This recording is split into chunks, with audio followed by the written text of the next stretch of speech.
Bom, começando aqui uma aula de um pequeno resumo sobre o capítulo 19 do Guyton, 12ª edição, onde esse capítulo ele fala sobre o papel dos rins no controle a longo prazo da pressão arterial e na hipertensão.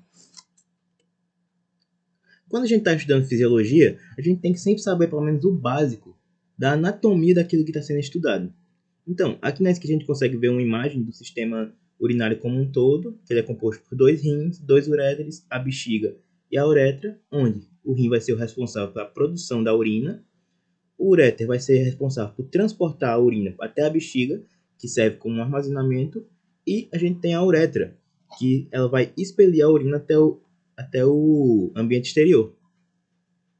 Como função, a gente pode definir que o rim ele tem como função restabelecer a homeostase corporal, porque eles vão remover o excesso de líquido e também vão remover alguns resíduos tóxicos presentes na circulação que são resultantes do metabolismo corporal, como a ureia, creatinina e ácido úrico.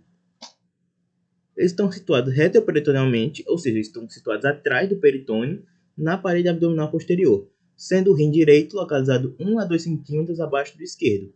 Isso se deve pela presença do fígado do lado direito. Então, graças à presença do fígado, o rim direito está localizado cerca de 1 a 2 centímetros abaixo do esquerdo.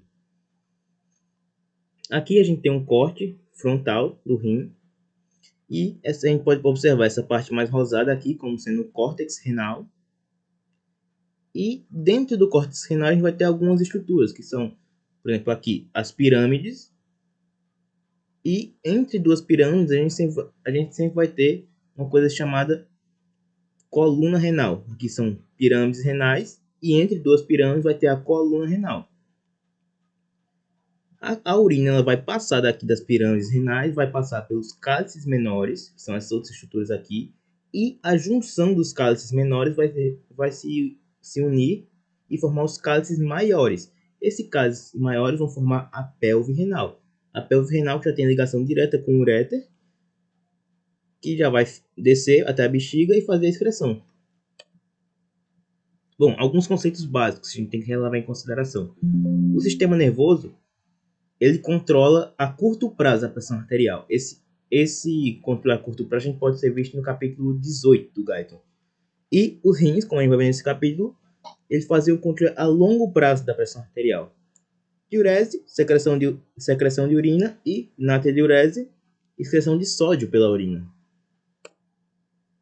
Bom, dentro dos nossos rins, a gente tem dois sistemas que eles atuam meio que em conjunto.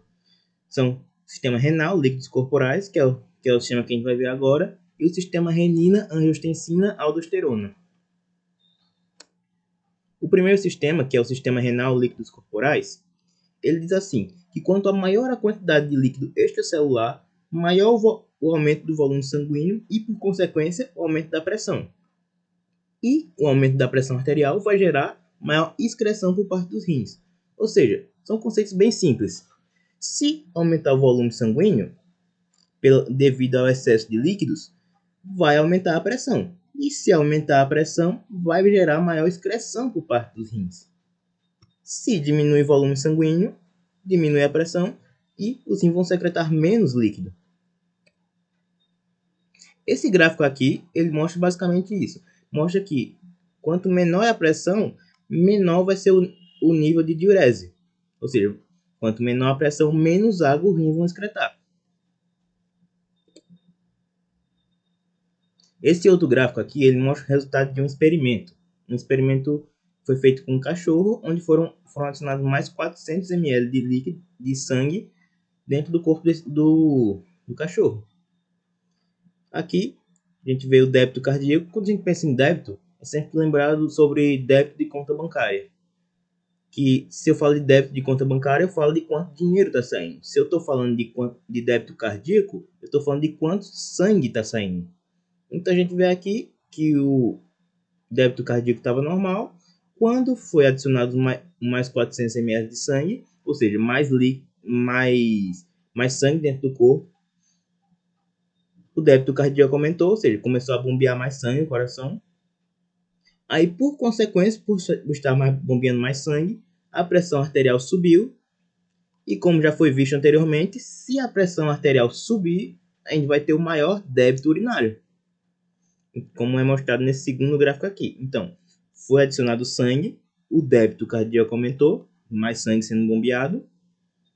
Por ter mais sangue sendo bombeado, a pressão arterial em milímetros por mercúrio, é isso que significa mmHg, a pressão arterial subiu também.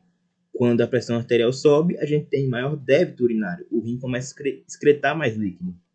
Já essa outra figura aqui, ela mostra o método gráfico que a gente pode usar para avaliar o controle da pressão arterial.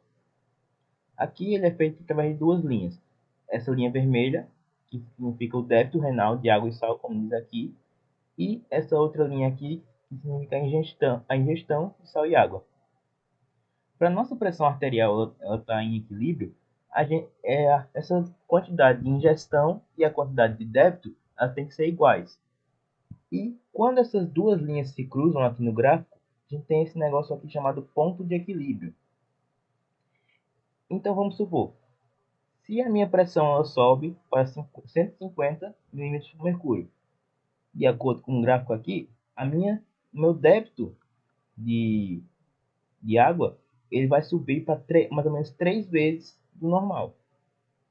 Se isso acontece, o que é que vai acontecer? Como já foi visto, se a pressão sobe, os nossos rins eles vão começar a excretar mais líquido para que essa pressão possa diminuir e voltar ao ponto de equilíbrio.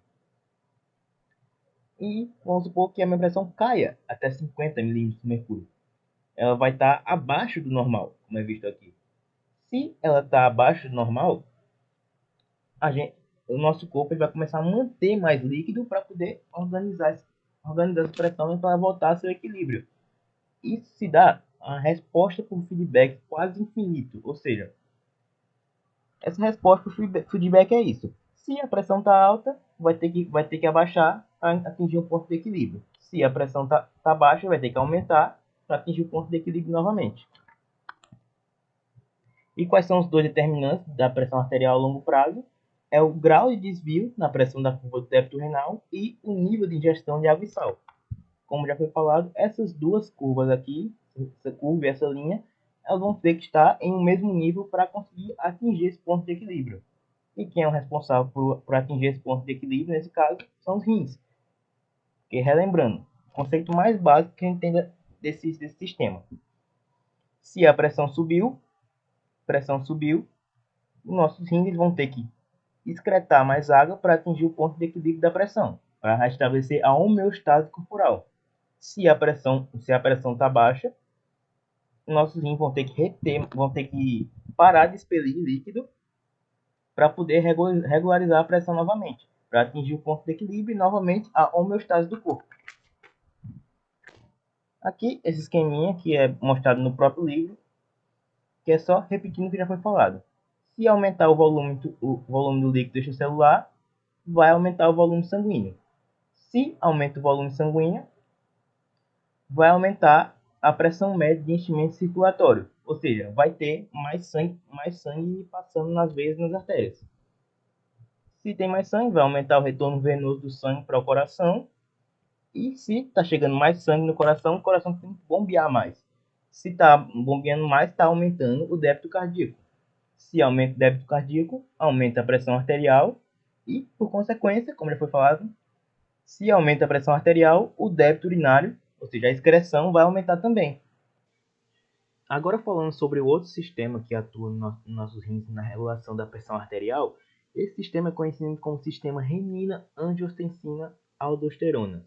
Ele tem esse nome complicado, mas vocês vão ver que, assim como o outro, ele é bem simples de se compreender. Agora vamos imaginar a seguinte situação. Um homem adulto está dirigindo um carro a alta velocidade em uma rodovia. E graças a essa direção em alta velocidade ocorre um acidente. E nesse acidente, esse homem ele acaba perdendo cerca de 1 litro de sangue. Como a gente viu anteriormente, se diminui o débito cardíaco, a nossa pressão arterial ela tende a baixar. E quando ocorreu essa perda de sangue, o coração desse homem, ele começou a bombear menos sangue. Então, a pressão dele diminuiu. Quando essa pressão diminuiu, nosso corpo ele tem esse sistema da renina-angiotensina-aldosterona que funciona da seguinte maneira. O nosso rim, através das células justaglomerulares, ele vai secretar essa substância aqui, que é a renina.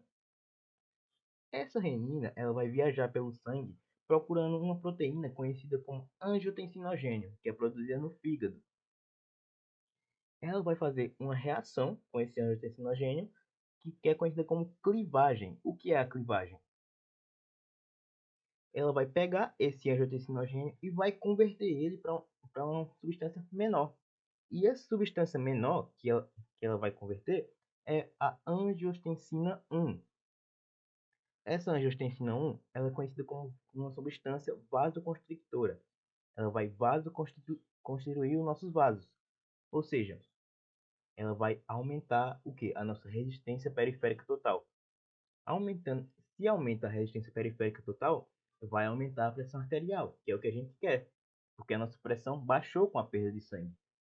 Porém, essa angiotensina 1 ela é uma substância vasoconstrictora fraca.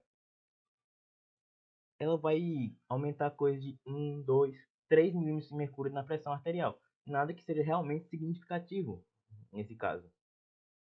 Aí, o que é que o nosso corpo faz? Essa angiotensina 1 ela vai viajar até os pulmões. Nos pulmões, ela vai encontrar essa enzima que são produzidas, essa enzima aqui, que é a enzima conversora de angiotensina, a ECA.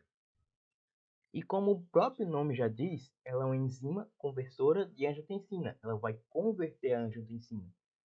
E essa angiotensina 1 vai ser convertida em angiotensina 2. Essa angiotensina 2, ela também é uma substância vasoconstrictora. Porém, dessa vez é uma substância vasoconstrictora forte. Ela vai aumentar a resistência periférica total e vai aumentar nossa pressão arterial em níveis significativos já. Porém, além de fazer isso, ela tem ainda outra função que a gente vai ver agora. Tem essa glândula aqui que fica em cima do nosso rim, que é conhecida como a glândula suprarrenal, que ela se divide nessa parte aqui na cápsula renal, na medula renal e nessas três divisões aqui, a zona glomerulosa, zona fasciculada e zona reticulada. Então, essa angiotensina 2 vai viajar do pulmão até essa glândula suprarrenal, vai agir aqui nesse córtex renal. E o que é que vai fazer? Ela vai gerar um hormônio chamado aldosterona. Esse hormônio da aldosterona, ele vai sair da glândula suprarrenal e vai retornar para o rim. E esse hormônio atuando dentro do rim, ele tem uma função que vai ajudar a aumentar a pressão arterial de novo. Ele vai ajudar na reabsorção de sódio e água, de H2O. E como a gente já viu antes, se está absorvendo mais água, nosso organismo está retendo mais água, nossa pressão ela vai aumentar. Então, fazendo uma revisão bem rápida aqui, quando ocorrer a queda de pressão, o nosso rim, através das células justaglomerulares, vai secretar a renina. E essa renina vai buscar uma proteína chamada angiotensinogênio e vai reagir com ele pelo processo de clivagem, gerando assim uma substância chamada angiotensina 1. Essa angiotensina 1, que é uma substância vasoconstrictora, que tem a função de aumentar a pressão arterial através do aumento da resistência periférica total. Porém, como já foi dito, a angiotensina 1 é uma substância vasoconstrictora fraca. Então, o que o nosso corpo vai fazer? Vai transportar ela até o pulmão, onde o pulmão produz a ECA, que é a enzima conversora de angiotensina, que vai converter essa angiotensina 1 em angiotensina 2. Essa angiotensina 2 também é uma substância vasoconstrictora, só que dessa vez é uma substância vasoconstrictora forte. Depois de aumentar a pressão arterial, a angiotensina 2 ela vai viajar até a glândula suprarrenal e dentro da glândula suprarrenal vai gerar o hormônio conhecido como aldosterona. A aldosterona vai viajar de volta para o rim e no rim ele vai atuar na reabsorção de sódio e na reabsorção de água, fazendo assim com que a pressão arterial aumente. Então foi isso, essa foi a aula sobre o 19º capítulo do Guyton, 12ª edição. Se você gostou, só deixar o like aqui embaixo e recomendar a aula para alguém. Até a próxima!